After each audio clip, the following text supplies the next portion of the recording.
Imagine um conto moderno de Romeu e Julieta, mas com um enredo que desafia nossa compreensão de amor e crime. Hoje, vamos explorar a história de Mackenzie Shirilla e Dominic Russo, uma trama que combina paixão com perigo de uma forma que Shakespeare nunca poderia ter previsto. Este caso não apenas chocou pela sua brutalidade, mas também pelo impacto emocional profundo que deixou em todos que o conheceram. Quais segredos sombrios essa versão de Julieta escondia? E o que levou esse romance a um final tão trágico? Não perca cada detalhe, pois a verdade por trás da história de Mackenzie Shirilla é mais intrigante do que qualquer ficção. Eu sou Bruno Henrique e no vídeo de hoje vamos mergulhar nos arquivos criminais de Mackenzie Shirilla e Dominic Russo. Mackenzie Shirilla nasceu em 2 de agosto de 2004 na pacata cidade de Strongsville, em Ohio. Ela é filha mais nova de John e Natalie Shirilla, que além dela tem mais uma filha. Por ser a caçula, Mackenzie sempre foi muito mimada por sua família. Mesmo quando ela fazia coisas que precisavam da repreensão de seus pais, eles simplesmente faziam vista grossa e até mesmo passavam a mão na cabeça dela. Devido a essa criação, conforme ia crescendo, Mackenzie foi desenvolvendo uma péssima personalidade e um senso de que poderia fazer qualquer coisa, pois em sua cabeça não havia consequências. Quando Mackenzie chegou à adolescência, as coisas pioraram ainda mais. Ela começou a consumir bebidas alcoólicas e substâncias ilícitas. Naquele período, não se sabe se os pais dela não perceberam o quão perigosa a situação poderia se tornar ou se simplesmente ignoraram, achando que fosse apenas uma fase na vida de sua filha. Como muitos adolescentes, Mackenzie passava horas nas redes sociais compartilhando sua vida. Em muitas fotos que publicava, ela aparecia bebendo ou fumando, e os títulos de suas postagens costumavam ser bem provocativos. Além disso, as amizades da garota não eram das melhores, e logo ela e seus amigos começaram a praticar pequenos delitos, como vandalismo e brigas de adolescentes. Naturalmente, isso chamou a atenção das autoridades, que foram atrás desses jovens. No entanto, como os delitos eram considerados de menor gravidade, eles apenas receberam algumas advertências. Outra figura central deste caso é Dominic Russo. Nascido em 24 de setembro de 2001, também em Strongsville, Dominic era filho de Frank e Christina Russo, que tinham mais 6 filhos além dele. Ele foi descrito como um aluno mediano na escola, mas se esforçava para se destacar no esporte. Dominic era conhecido por fazer amizade facilmente e era bastante popular, tanto na escola quanto em sua cidade. Seus pais priorizavam muito a educação de seus filhos e eram rigorosos em alguns aspectos com ele, para mantê-los no caminho certo. Após concluir o ensino médio, Dominic foi aceito em uma universidade em Ohio, onde cursou artes cênicas. Seu objetivo era se tornar um renomado produtor musical. Quem conhecia Dominic acreditava que ele alcançaria esse objetivo, pois ele era muito dedicado. Dominic e Mackenzie se conheceram quando ela estava no último ano do ensino médio. Os dois tinham muitos amigos em comum e acabaram se conhecendo em uma festa e deram início a um relacionamento amoroso. Em pouco tempo, começaram a namorar sério e decidiram conhecer a família um do outro. Os pais de Mackenzie ficaram deslumbrados com a escolha de sua filha. Dominic já estava na faculdade e era esforçado, responsável e tinha um futuro promissor pela frente. Já os pais de Dominic não viram muita graça em Mackenzie. Eles até gostaram da garota, mas havia algo nela que despertou um alerta neles. Dominic estava muito encantado e apaixonado por Mackenzie, tanto que ele levava o relacionamento muito mais a sério do que ela. Ele inclusive começou a fazer planos futuros com ela, tais como um casamento e constituir uma família. Eles planejavam se mudar para uma cidade grande. Dominic cogitou Nova York, pois lá teria mais oportunidade na carreira de produtor musical. Contudo, apesar de toda a felicidade envolvendo o casal e todos os planos que estavam fazendo juntos, Mackenzie começou a se comportar de maneira estranha. E isso era um prelúdio de algo muito pior. No início, Dominique não percebeu os sinais de alerta do comportamento de Mackenzie. Ele atribuía suas explosões de raiva e temperamento difícil à juventude e ao desejo de chamar atenção. Com o tempo, porém, o comportamento de Mackenzie se tornou cada vez mais alarmante. Ela exigia que Dominique fizesse tudo à sua maneira, e se ele não concordasse, fazia escândalos e agia de forma violenta. Em público, ela se comportava, mas quando estavam sozinhos, suas explosões eram incontroláveis, chegando a agredi-lo fisicamente. Dominique, percebendo a toxicidade deste relacionamento, decidiu terminar, mas Mackenzie não aceitou isso facilmente. É dito que após ouvir isso de Dominique, Mackenzie ficou furiosa e disse que se Dominique realmente se afastasse dela, ela acabaria com a vida dele. Mas mesmo sendo ameaçado por ela, Dominique decidiu se afastar, pois para ele essa era a melhor decisão até que as coisas se acalmassem. Devido a isso, nos dias posteriores, Mackenzie passou a ligar várias vezes para Dominique de números diferentes para xingá-lo.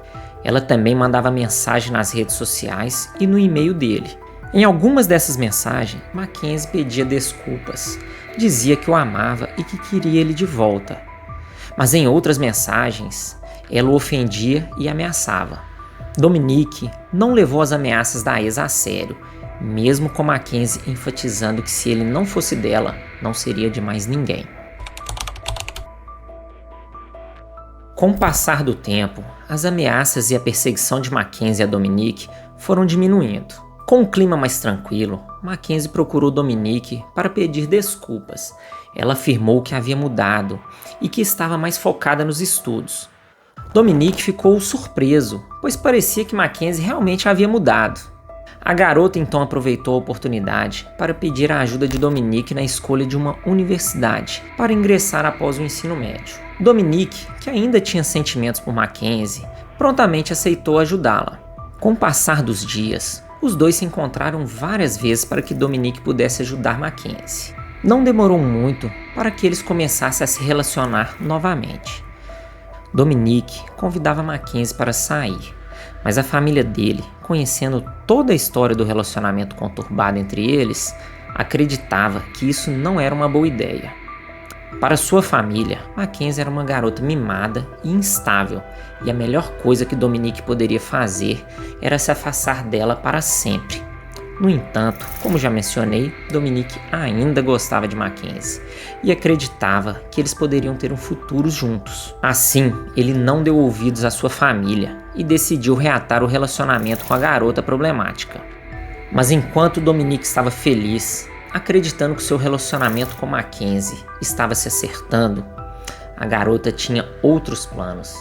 Mackenzie queria se vingar de Dominique. Em sua mente distorcida, ela achava que o rapaz deveria pagar por tê-la deixado, mesmo sabendo que a culpa era dela. Mackenzie começou a elaborar um plano. Ela tiraria a vida de Dominique e a dela também.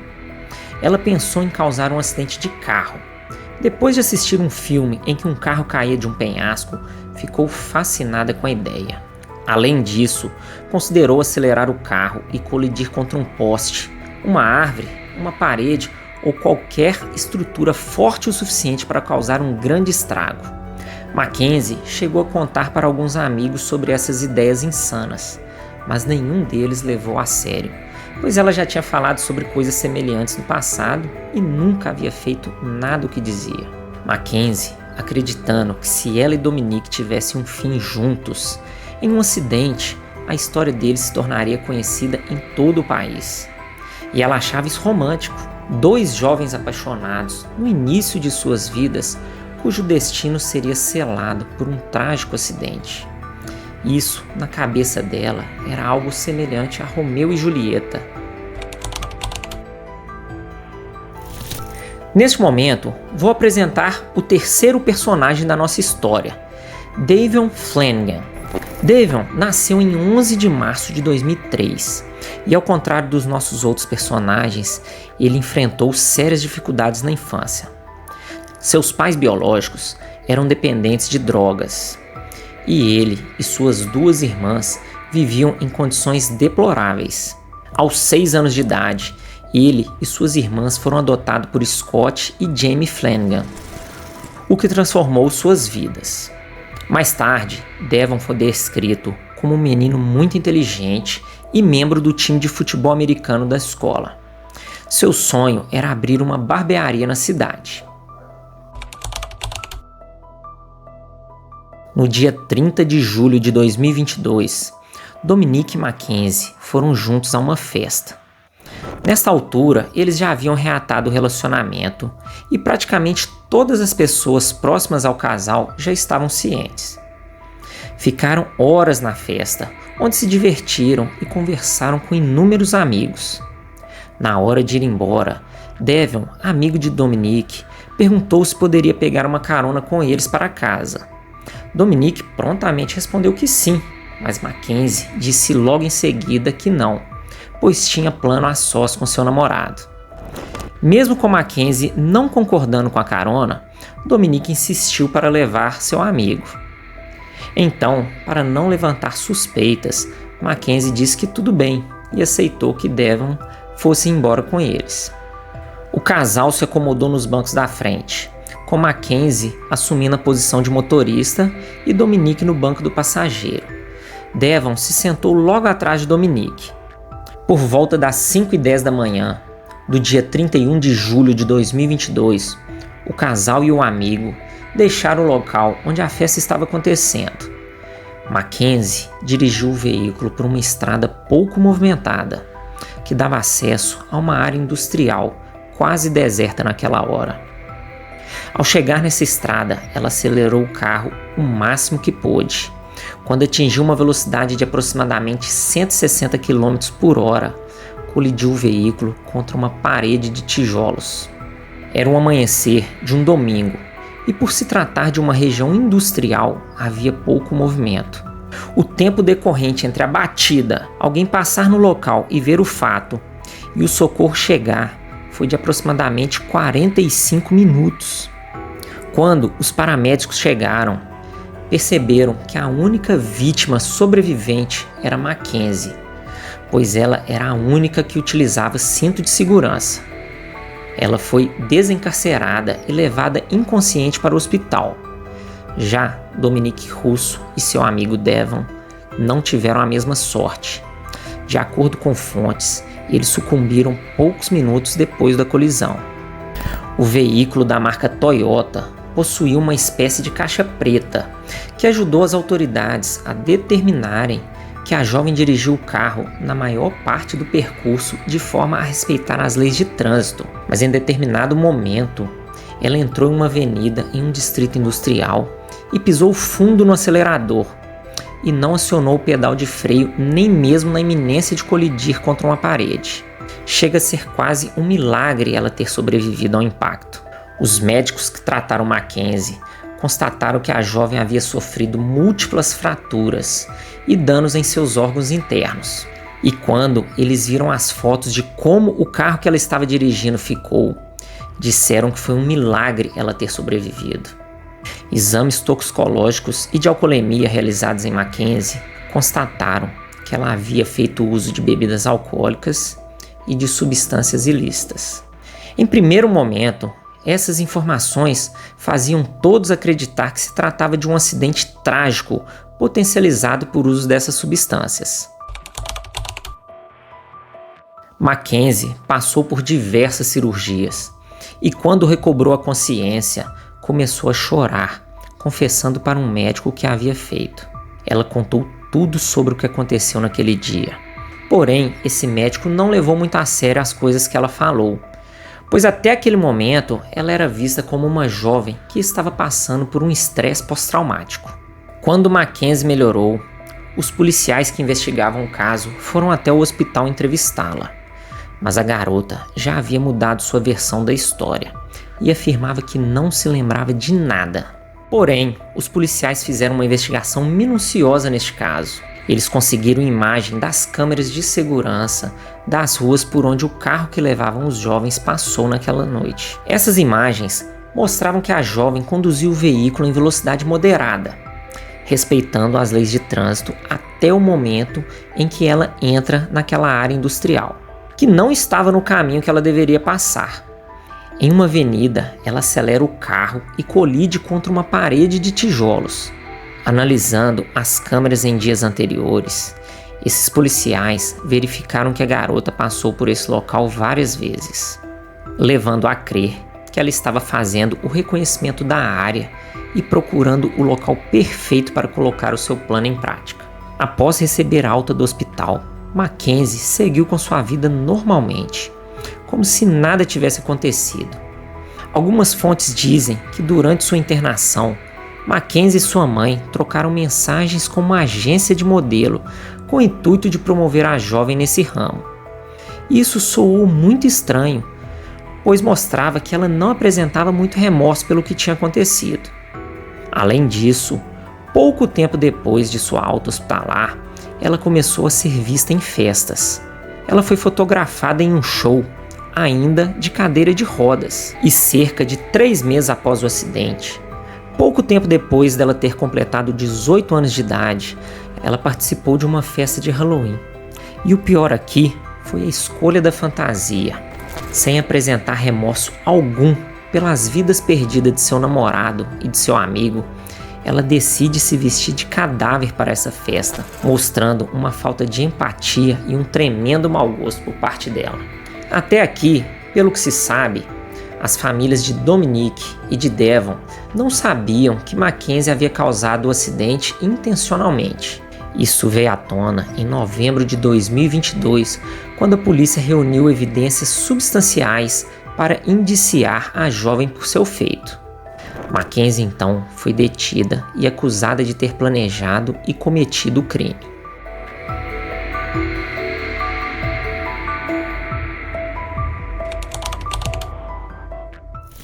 De acordo com as autoridades, Mackenzie demonstrou extrema arrogância e indiferença desde o momento em que foi detida. Em sua mente doentia, sua pena não seria severa por ser menor de idade na época do crime. Na verdade, ela acreditava que nem seria presa. Ela chegou a dizer para os policiais que podiam suspender sua habilitação por uns 10 anos. Porém, para sua surpresa, a realidade foi diferente. O julgamento aconteceu entre os meses de julho e agosto de 2023. Como Mackenzie era menor de idade na época do crime, ela não foi levada a júri popular. Então, a decisão cabia somente à juíza do caso. Como você deve imaginar, o caso teve uma grande repercussão.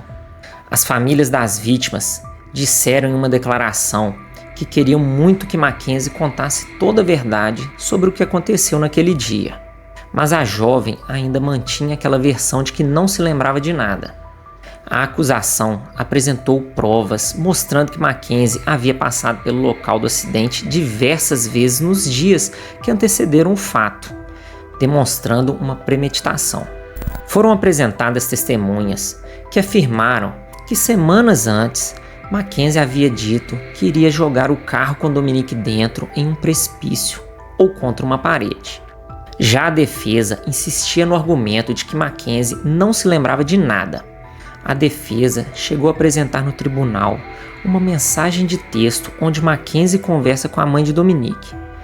Nesta mensagem, ela diz que perguntou à terapeuta por que não se lembrava de nada e que a terapeuta respondeu a ela que ela tinha passado por um trauma muito grande e que isso poderia ter feito ela esquecer dos acontecimentos.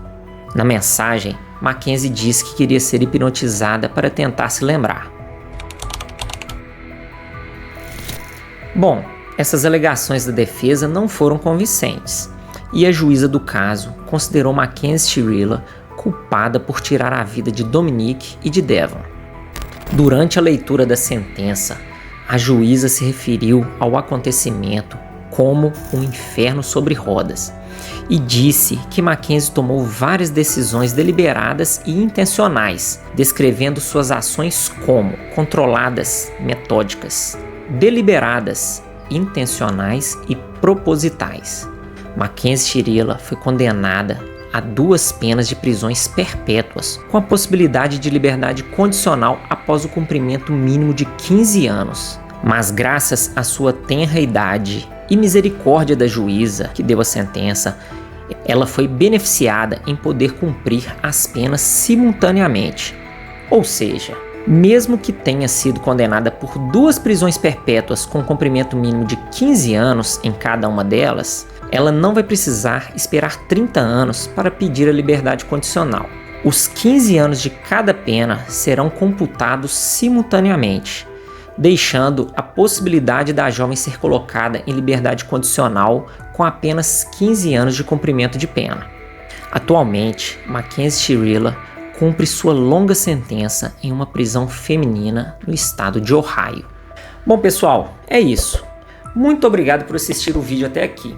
Se você gostou do vídeo, não esqueça de deixar o seu like e compartilhar com os amigos que são fãs de histórias de crimes reais. Deixe seu comentário abaixo sobre o que achou do caso de hoje e sugestões de crimes que você gostaria de ver aqui no canal. Nos vemos no próximo vídeo.